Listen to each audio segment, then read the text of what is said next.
সারা পৃথিবীর মধ্যে corona virus খুব বড় ঝঞ্ঝাট করছে। অনেক লোক মারা গেল এবং বাকি যারা আছে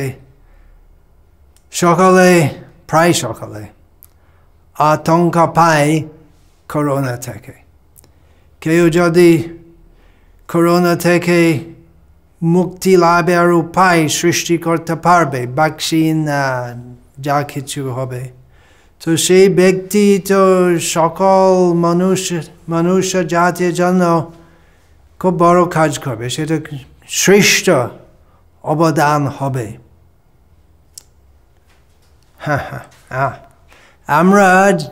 আমরা যারা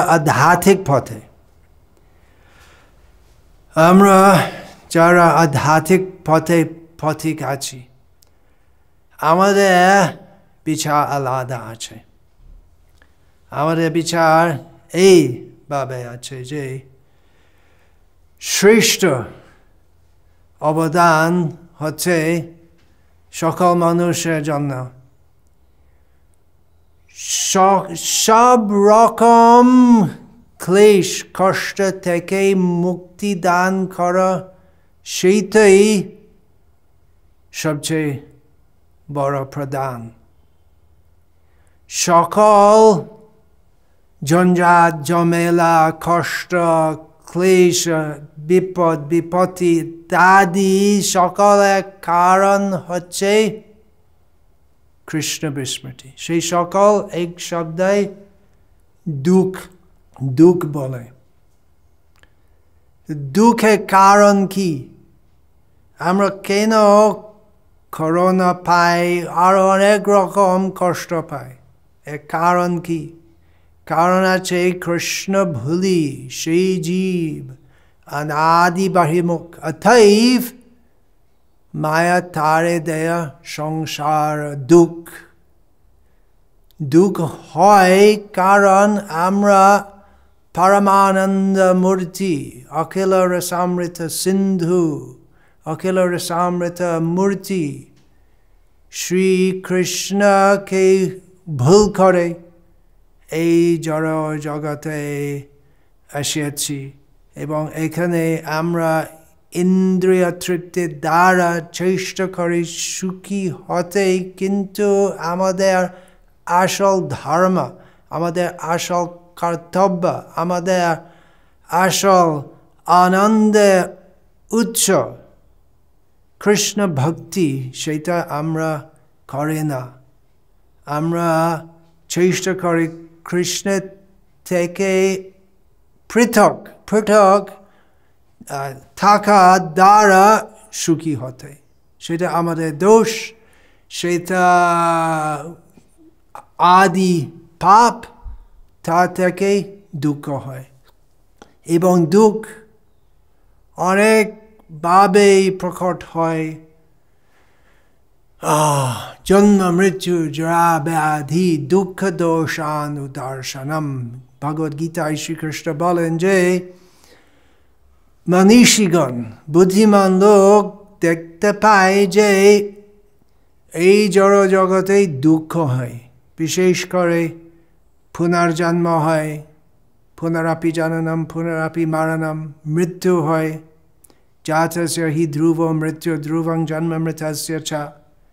যারা এখন আছে, যারা জন্ম পেয়েছে তারা মরে যাবে এবং যারা মরে গেছে তারা আবার জন্ম পাব এবং জন্ম এবং মৃত্যুর মাঝখানে কি হয়? অনেক রকম দুঃখ, সংগ্রাম কর সুখী হতে, কিন্তু আমরা সুখ তো পাই না। বিশেষ করে দুঃখের মধ্যে জরা বার্ধক্য এবং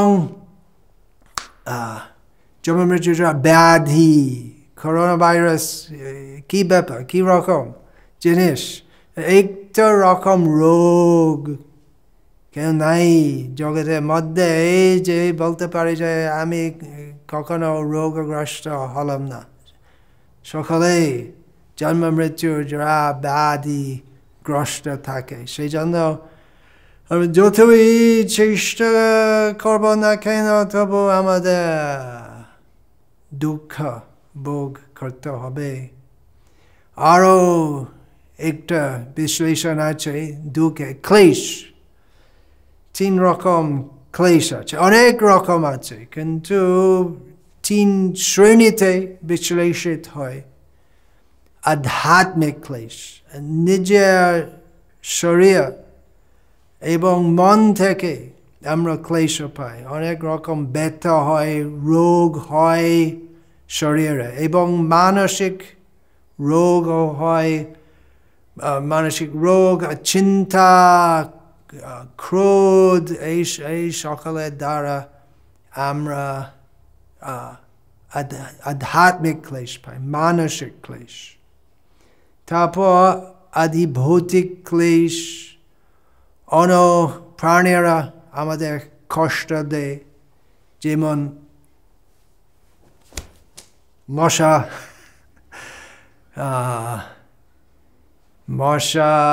মাছি, পিপিলিকা, সাপের মতো মানুষেরা, অন্য প্রাণীদের থেকে আমরা ক্লেশ পাই। এবং অধিদৈবিক ক্লেশ, মানে প্রকৃতির, জড় প্রকৃতির দ্বারা আমরা ক্লেশ পাই। জ্যৈষ্ঠ মাসে গরম অনেক, অসহনীয়। তারপর মাঘ মাসে ঠান্ডা, খুব ঠান্ডা থাকে।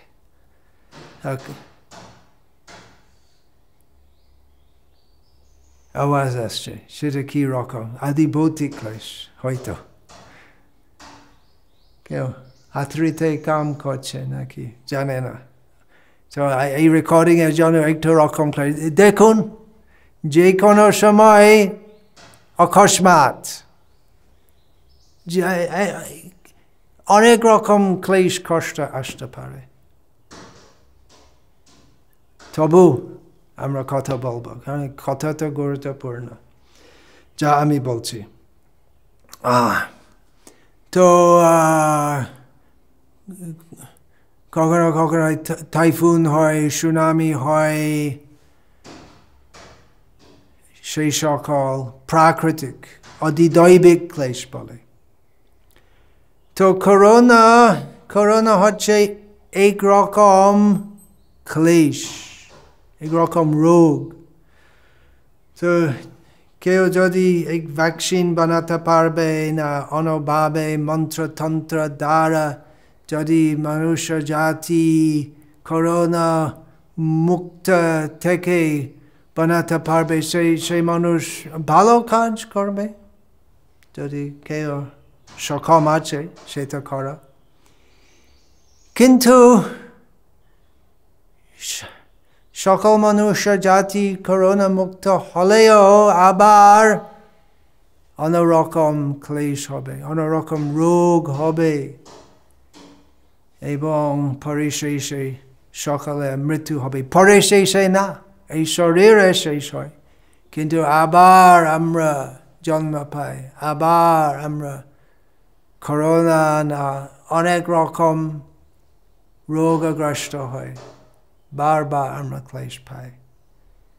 সেই জন্যই আসল মুক্তি হচ্ছে সব রকম ক্লেশ এবং কষ্ট থেকে মুক্ত হওয়া চিরকাল জন্য, মানে সব ক্লেশ থেকে সম্পূর্ণরূপে বিমুক্ত। সেটা সম্ভব হয় কৃষ্ণ ভক্তি দ্বারা। আশা করছি যে করোনা থেকে ভক্তি বাড়বে। কারণ সাধারণত আমরা মনে করি যে সব কিছু ভালো চলে। আমরা অন্যদের সাথে যদি সাক্ষাৎ হয়, কেমন আছো, আমরা জিজ্ঞেস করি কেমন চলছে, সব কিছু ভালো চলছে, সেইভাবে আমরা বলি। কিন্তু এখন তো অন্যদের সাথে সেই রকম মিলন করা খুব কম হয়, করোনা কারণে সবকিছু ভালো চলছে, কিন্তু বাবা মারা গেছে, মা মারা গেছে, পিসিমা মারা গেছে, এবং আমিও মারা যাচ্ছি করোনা থেকে। তো কিভাবে ভালো চলছে? ব্যবসা খুব খারাপ চলছে, কারণ কেউ আসে না আমার ওই সকল দ্রব্য কিনতে। তো অনেক কষ্ট থাকে ওই করোনা থেকে। তো সাধারণত আমরা মনে করি যে হ্যাঁ, জীবন তো সেই রকম ভালো চলছে, কষ্ট হয়, কিন্তু মোটামুটি সব কিছু ভালো চলছে। কিন্তু এখন এই পরিস্থিতিতে আমরা বুঝতে পারি যে এই করোনা কি আছে, এটা অণু না, এটা অত ছোট আছে যে এই শুধুমাত্র মাইক্রোস্কোপের দ্বারা আমরা দেখতে পারি, আমরা দেখতে পাই না। ওই সায়েন্টিস্ট যা আছে, ডক্টর, সেই রকম লোক দেখতে পায়। তো লোক খুব সুস্থ লোক, চ্যাম্পিয়ন, ওয়েট লিফটিং চ্যাম্পিয়ন, সেই রকম মাল্লা, সেই রকম লোক, তারা অত ছোট অণু থেকে মারা যেতে পারে।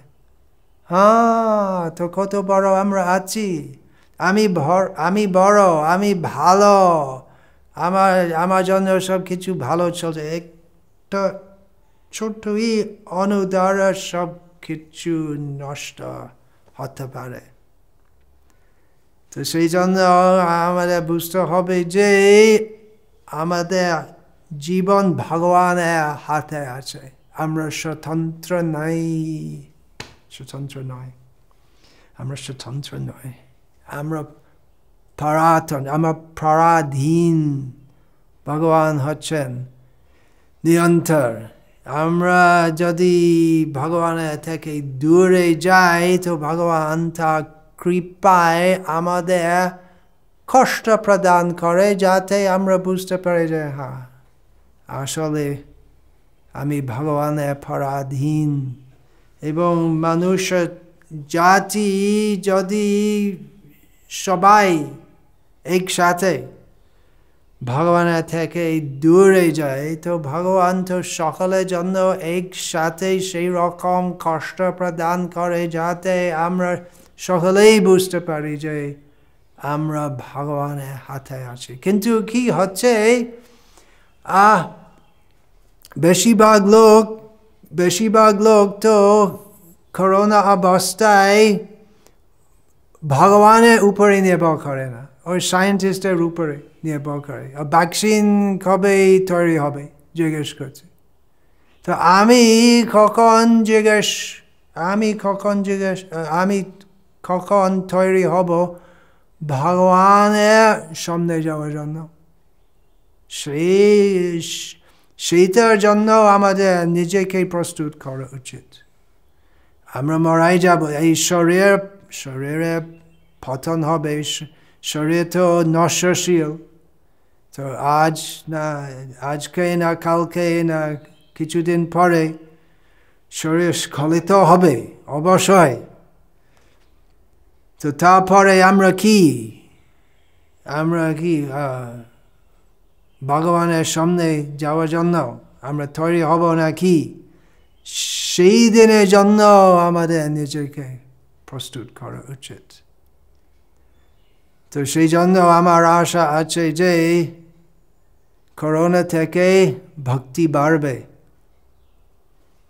যাতে লোকেরা বুঝতে পারে যে অনেক সায়েন্টিস্ট আছে সারা পৃথিবীর মধ্যে, কিন্তু সকলে একসাথে সহযোগিতা করলেও তো করোনা বন্ধ করতে পারছে না।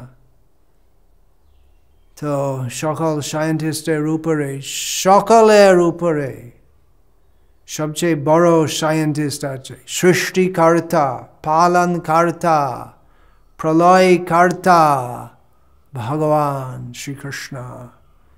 তো করোনা থেকে মুক্তি উপায় এবং সকল রকম কষ্ট চিরমুক্তি লাভ করার উপায় হচ্ছে কৃষ্ণ, কৃষ্ণ ভক্তি। হরে কৃষ্ণ কৃষ্ণ কৃষ্ণ হরে হরে, হরে রাম রাম রাম হরে হরে। কৃষ্ণ নাম করো ভাই, আর সব মিছে, ফলে বার পথ নাহি, জম আছে পিছে। জম, আজকাল জম তো করোনা রূপে আসছে। শুধুমাত্র করোনা না, করোনা ছাড়া অনেকে মারা যাচ্ছে তো বার্ধক্য থেকে, ফ্লু থেকে, অনেক রকম রোগ থেকে। আমরা সকালে যাব, আমরা সকালে এই পথে আছে, জমে পথে আছে। কিন্তু হরে কৃষ্ণ কৃষ্ণ কৃষ্ণ হরে হরে, হরে রাম রাম রাম হরে হরে, সব প্রেমে কীর্তন করলে আমরা জমে কাছে যাব না, আমরা জমে থেকে মুক্ত হব। আমরা ভগবান কৃষ্ণ চরণ সমীপে যাইতে পারি। তো এইভাবে আমরা করোনা থেকে মুক্ত হব এবং সকল রকম ক্লেশ থেকে মুক্ত হব। আমরা কৃষ্ণের ধামে কৃষ্ণের সাথে থাকব। তো সেইটা আমাদের আশা। কমপক্ষে এই বিচার থেকে আমাদের ভক্তি করতে হয়। প্রকৃতপক্ষে ভক্তি তো ভক্তির জন্য করা উচিত, যাতে কৃষ্ণ সন্তুষ্ট হবে আমাদের ভক্তি থেকে। কিন্তু ভক্তি রাজ্যে প্রবেশে এইভাবে হয় ভয় থেকে, ভব ভয়। ভব সমুদ্রের মধ্যে অনেক রকম ক্লেশ কষ্ট থাকে। হে ভগবান, আমাকে উদ্ধার করুন এই সকল ক্লেশ থেকে। সেই জন্য আমি হরে কৃষ্ণ কৃষ্ণ কৃষ্ণ হরে হরে, হরে রাম রাম রাম হরে হরে কীর্তন করি। হে ভগবান, আমাকে করোনা থেকে উদ্ধার করো। সেটা ভক্তি প্রবেশে। কিন্তু কৃষ্ণ নাম মহামন্ত্র এইটো স্বভাব, যে জপে তা কৃষ্ণে উপজায় ভাব। নাম করতে করতে মনে হৃদয়ে কৃষ্ণের প্রতি আসক্তি ভাব অনুরাগ জন্মায়। তারপরে কৃষ্ণ প্রেম হয়। তো প্রেম হলে তো করোনা থেকে মুক্তি হবে, সকল রকম কষ্ট থেকে মুক্ত হবে। প্রেম তো অত বড় ব্যাপার আছে যে যার আগে তৃণ তুল্য চারি পুরুষার্থ। করোনা থেকে মুক্তি খুব ছোট ব্যাপার শুধু ভক্তদের নজরে। তো কৃষ্ণ ভক্তি অত বড় আছে যে ভক্তরা করোনা থেকে মুক্ত হওয়ার জন্য প্রার্থনা করে না, তারা কৃষ্ণের থেকে করুণা চায়, যাতে তাদের হৃদয়ের মধ্যে শুধুমাত্র কৃষ্ণ প্রেম প্রকাশিত হবে, আর কিছু নাই। হরে কৃষ্ণ কৃষ্ণ কৃষ্ণ হরে হরে, হরে Ram Ram Ram Hare Hare. Vancha kalpatarubhyascha kripa sindhubhyo eva cha patitanam pavanebhyo vaishnavebhyo namo namaha।